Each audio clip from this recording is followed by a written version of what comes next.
எப்படி தெரியும்? இவங்க வாங்கி அங்கிட்டு குப்பையில போட்டு போவாங்க. யாருமே தெரியும்?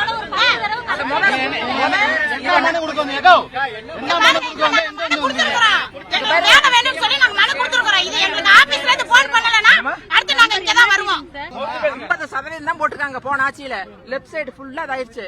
70% டாக்டர் போட்டு கொடுத்துறாங்க. கவர்மெண்ட் ஹாஸ்பிட்டல் 50% தான் போட்டுருக்காங்க. பணம் கொடுத்து பண்றாங்கிறது எனக்கு தெரியாது. எதார்த்தமா கொடுத்துட்டேன்.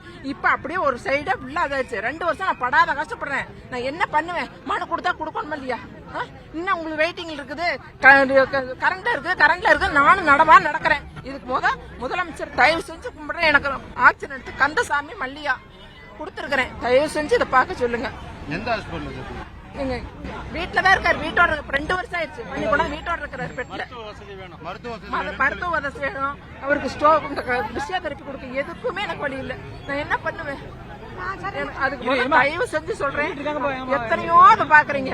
இந்த மாதிரி ஊனமுற்றைகளுக்கு மொத்தம் நீங்க அதை ஹெல்ப் பண்ணுங்க. விஜய் சார் நல்லா செய்வாருங்கிற நம்பிக்கையில மனு கொடுத்திருக்கோம் சார். இத்தனை வருஷம் ஆட்சியில 2010 பிஎட் முடிச்சிருக்கோம்.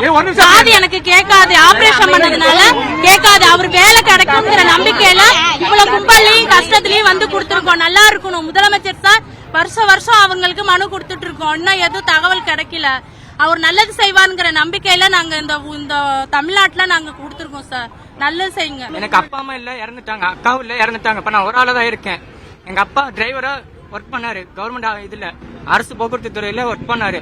கிட்டத்தட்ட 19 வருஷமா எனக்கு வாரிசு வேலையே கிடைக்கல. நான் விஜய் சார் தான் நம்பி இருக்கேன். நான் மனு கொடுத்துருக்கேன். எனக்கு எப்படியாவது வேலை வாய்ப்பு கிடைக்கணும். நான் பி கம்ப்யூட்டர் சயின்ஸ் இன்ஜினியரிங் முடிச்சிட்டேன். எனக்கு சரியான வேலை வாய்ப்பு கிடைக்கல. 19 வருஷமா கிடைக்கல. எனக்கு வாரிசு வேலை இப்ப வரைக்கும் கிடைக்கல. நான் எவ்வளவு மனு கொடுத்தேன், எந்த ஒரு ஸ்டெப்புமே எடுக்கல. நானும் பேசிட்டு எவ்வளவு எல்லாருமே போடுவாங்க சொல்றாங்க. கடைசிக்கு போடவே இல்ல. 19 வருஷமா எதுவுமே கிடைக்கல. இப்ப எனக்கு யாருமே இல்ல, அப்பாவும் இல்ல.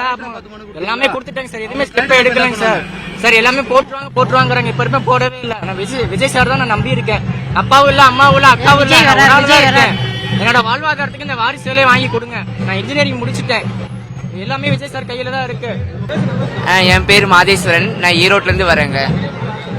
நான் சுய தொழில் செய்யறதுக்காக மனு கொடுக்க வந்திருக்கிறேன். அண்ணனை பார்த்து அண்ணங்கிட்ட கொடுக்கறதுக்காக வந்திருக்கேன். அதாங்க சுய தொழில் செய்யறதுக்காக. எனக்கு மாற்றுத்திறனாளி நான் ஒரு மாற்றுத்திறனாளி. சுய தொழில் செய்யறதுக்காக அண்ணங்கிட்ட ஒரு மனு கொடுக்க வந்திருக்கிறேன். படிச்சதுக்கு எல்லாத்துக்கும் ஒரு வேலை வாய்ப்பு வேணும் அப்படிங்கறதுக்காக.